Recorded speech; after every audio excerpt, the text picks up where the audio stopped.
चीनी का इस्तेमाल हमारी सोसाइटी में बहुत ज़्यादा होता है, पर्टिकुलरली हमारे पाकिस्तान में हमसाया मुल्कों में जो है बहुत ज़्यादा चीनी का इस्तेमाल किया जाता है और इसकी क्रेविंग भी बच्चों में, मिडिल एज लोगों में, जवानों में और बूढ़ों में बहुत ज़्यादा होती है। पर्टिकुलरली वो लोग जो डायबिटीज़ का शिकार होते हैं उनको बहुत ज़्यादा क्रेविंग होती है शुगर की। इसीलिए शुगर को मीठा जहर के हवाले से भी जाना जाता है कि ये मीठा जहर है। जहर वो चीज़ होती है जो कि एज आ पॉइजन एक्ट करती है और बॉडी के ऊपर इसके बहुत ही मनफी असरात होते हैं और आहिस्ता आहिस्ता वो इंसान के लिए जानलेवा चीज़ साबित हो सकती है। तो गुज़िश्ता वीडियो में जैसे कि हम सोडा मशरूब, चीनी वाले मशरूब, एनर्जी ड्रिंक्स, कोल्ड ड्रिंक्स के बारे में जिक्र कर चुके हैं, तो उसी लिहाज से आज चीनी का जिक्र भी बहुत ज़्यादा ज़रूरी है। हमारे खाने पीने की रूटीन में गैर महसूस तरीके से चीनी का इस्तेमाल बहुत ज़्यादा हम ले रहे होते हैं, जो कि हमारे जिस्म के ऊपर बहुत मनफी असरात मुरतब कर रहा होता है। चीनी के अंदर हम चाहे उसको ग्लूकोज के लिए ले रहे हैं या फ्रक्टोज की फॉर्म में हम ले रहे होते हैं। ग्लूकोज जो है वो बेसिकली बॉडी का हर सेल उसको कंज्यूम करके अपने काम में ला सकता है, मगर फ्रक्टोज एक ऐसी चीज़ है जिसको इंस्टेंटली ब्रेक डाउन नहीं किया जा सकता और वो सबसे पहले लिवर में जाके स्टोर हो रहा होता है। तो मगर उसका जो मीठापन है उसकी बहुत ज़्यादा बॉडी को डिमांड रहती है और एक बार जब आप ले लें तो कॉर्न सिरप की सूरत में हम ले रहे होते हैं। बहुत सारे जो जूस, डब्बे वाले जूसेस होते हैं जो कि आर्टिफिशियल स्वीटनर या उनके अंदर प्रिजर्वेटिव्स मीठे वाले यूज़ किए जाते हैं। इसके अलावा चॉकलेट्स हैं, कैंडीज़ हैं, टॉफ़ियाँ जो कि अमूमन होती हैं, सोडा ड्रिंक्स हैं, कॉर्न सिरप वाली जितनी भी चीज़ें हैं वो, और विटामिन वाटर जैसे होता है, फ्लेवर्ड योगर्ट होता है, जैसे कि ये सारी चीज़ें जो हैं बेतहाशा हमारी सोसाइटी में बच्चों से लेकर बड़ों तक सब लोग इस्तेमाल कर रहे होते हैं। मगर हमने कभी इस चीज़ को गवारा नहीं किया कि हम इनकी न्यूट्रिशनल वैल्यू के ऊपर कभी देखें कि इनके अंदर न्यूट्रिशनल वैल्यू कुछ है या नहीं, या हमारी बॉडी में कोई इनका मुस्बत किस्म का कोई रोल है या नहीं। तो ये बताना यहाँ पर नहायत ज़रूरी है कि इन सारी अशियाओं को अगर हम रेगुलर तरीके से लेते रहें, जैसा कि आजकल ट्रेंड बन चुका है कि जंक फूड का इस्तेमाल तो होता ही है, मगर घरों में चीनी वाले प्रोडक्ट्स का इस्तेमाल हर डाइट के साथ बहुत ज़रूरी समझा जा रहा होता है। उसमें बहुत ज़्यादा मसाइल जन्म ले रहे होते हैं। तो शुगर बॉडी को किस तरह से तबाही की तरफ लेके जाती है? शुगर बहुत ज़्यादा जब हम ले रहे होते हैं तो बॉडी के अंदर से ये इलेक्ट्रोलाइट्स का बैलेंस किस तरह से डिस्टर्ब करती है कि पोटाशियम और कैल्शियम जो है और हमारा विटामिन जो हैं, शुगर उनको डिप्लीट कर देती है, यानी कि बॉडी से उनको निकालना शुरू कर देती है।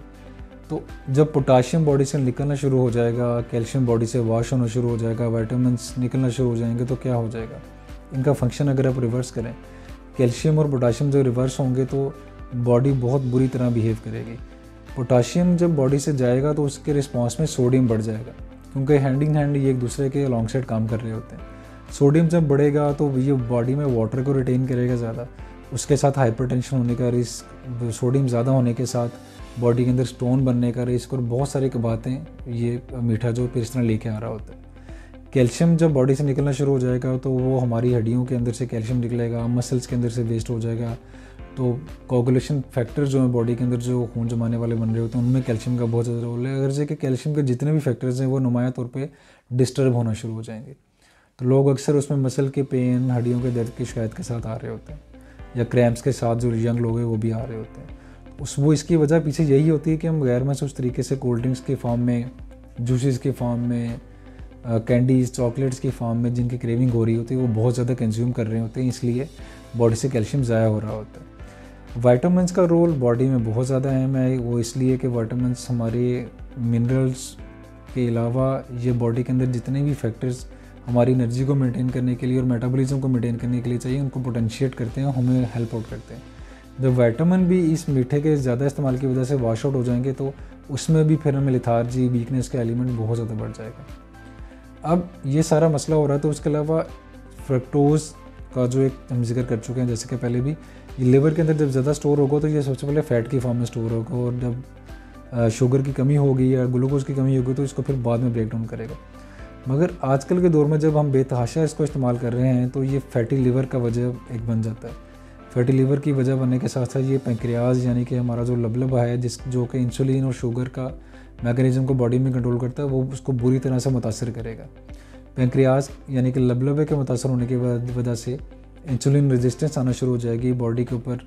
एक बहुत ज़्यादा बर्डन होने की वजह से डायबिटीज़ का रिस्क बढ़ जाएगा, जो कि आजकल के माशरे में बच्चों में ओबेसिटी, जो यंग है उनके अंदर ओबेसिटी यानी कि मोटापा और शुगर का रिस्क, ये चांसेस बहुत ज़्यादा बढ़ चुके हैं। ये सारे मामलों के साथ जब आप एक परी डायबिटिक, इवन परी डायबिटिक अगर आप उसमें वैल्यू में या लेवल में अगर आप फॉल कर जाएं, या परी डायबिटिक जब आप हो चुके हैं, तो उसके साथ क्या होगा कि आपकी मीठे की क्रेविंग मज़ीद बढ़ जाएगी। आपके अंदर अगर मीठा नहीं मिलेगा तो एंग्जाइटी आ जाएगी, एंग्जाइटी आ जाएगी तो आप इरिटेबल होना शुरू हो जाएंगे। ये सारी चीज़ें अल्टीमेटली मोटापे और शुगर की तरफ लेके जाने के साथ साथ आपको डिप्रेशन की तरफ भी लेके जा सकती हैं, जो कि बहुत ज़्यादा नफसियाती मसाइल की तरफ शो कर रहा होता है। तो इन सारी क्रेविंग के साथ जब आप डायबिटिक हो चुके हैं, तो डायबिटिक होने के साथ इन लोगों में वास्कुलोपैथी यानी कि खून की नालियाँ जो बिल्कुल बॉडी के एंड ऑर्गन को सप्लाई करती हैं, बिल्कुल छोटे लेवल के ऊपर जहाँ बिल्कुल ये पतली हो जाती हैं, वो डिस्टर्ब हो जाएंगे। तो उसमें हमारी आँखों की जो हमारी बनाई है वो बुरी तरह मुतासर होगी, हमारे पैरों, हमारे हाथों की उंगलियों में तक में सप्लाई बहुत बुरी तरह मुतासर होगी, हमारे ज़ख़म जो है वो लेट जाके भरेगा, हमारे गुर्दों के अंदर जो माइनर या माइक्रो लेवल के ऊपर जो ब्लड वेजल्स, खून की नालियाँ काम करती हैं, वो डिस्टर्ब हो जाएंगे, तो गुर्दों का फंक्शन भी बुरी तरह से डिस्टर्ब होना शुरू हो जाएगा। अगर ये कि एक कैस्केड, एक साइकिल चल पड़ेगा ना रिवर्सिबल होने वाला, जिसकी तरफ जो कि तबाही की तरफ लेके जा रहा होता है बॉडी को, अनटिल अनलेस हम इसको खुद कंट्रोल करें, शुगर की क्रेविंग के ऊपर या शुगर के इस्तेमाल के ऊपर काबू पाएँ, जो कि गैर महसूस तरीके से हमारी ज़िंदगी में एक ठोस दिया गया है, उसमें हम उसको कंट्रोल तरीके से लें। हम ये नहीं कहते कि शुगर को बिल्कुल बंद कर दें। बॉडी को ग्लूकोज की बहुत ज़्यादा डिमांड होती है, इवन ब्रेन को अपने फंक्शन के लिए हर वक्त ग्लूकोज की ज़रूरत होती है। हम एक रेगुलर अमाउंट में अपने बॉडी वेट के हिसाब से इसको लेते रहें, और आर्टिफिशियल स्वीटनर भी कमोबेश कभी कभार हम यूज़ कर सकते हैं, मगर शुगर का बेतहाशा इस्तेमाल बहुत सारे प्रोडक्ट्स की सूरत में सरासर नुकसानदेह है। और इस क्रेविंग के ऊपर, इन चीज़ों के ऊपर काबू पा के हम बहुत अच्छे तरीके से अपने आप को शुगर से, फैटी लीवर से, बॉडी के अंदर इलेक्ट्रोलाइट का बैलेंस डिस्टर्ब होने से अपने आप को बचा सकते हैं। तो जब भी शुगर का, ये चीज़ों का है, तो अपने आप को चाय के अंदर अगर आप डाल के इस्तेमाल कर रहे हैं, या किसी चीज़ कस्टर्ड वगैरह में, किसी भी स्वीट डिश में अगर आप यूज़ करें, तो उसमें क्वांटिटी शुरू से पहले आप कम करनी शुरू कर दें। इसको आहिस्ता आहिस्ता कम करते हुए आप ख़त्म कर सकते हैं, और अपनी एक सेटिस्फेक्शन जो लेवल है उसको खुद से कंट्रोल कर सकते हैं। जब खुद अपने तौर पे आप इस चीज़ को अप्लाई करेंगे, आप बहुत बेहतर अपनी बॉडी के अंदर एनर्जी, स्ट्रेंथ को महसूस करेंगे, और आपका वेट भी इसके साथ कंट्रोल में आएगा। तो एक जो डायबिटीज़ का रिस्क है उसके ऊपर भी आप काबू पाएंगे, मोटापे के रिस्क के ऊपर भी काबू पाएंगे, और एक बहुत हेल्दी लाइफ को आप जी सकेंगे।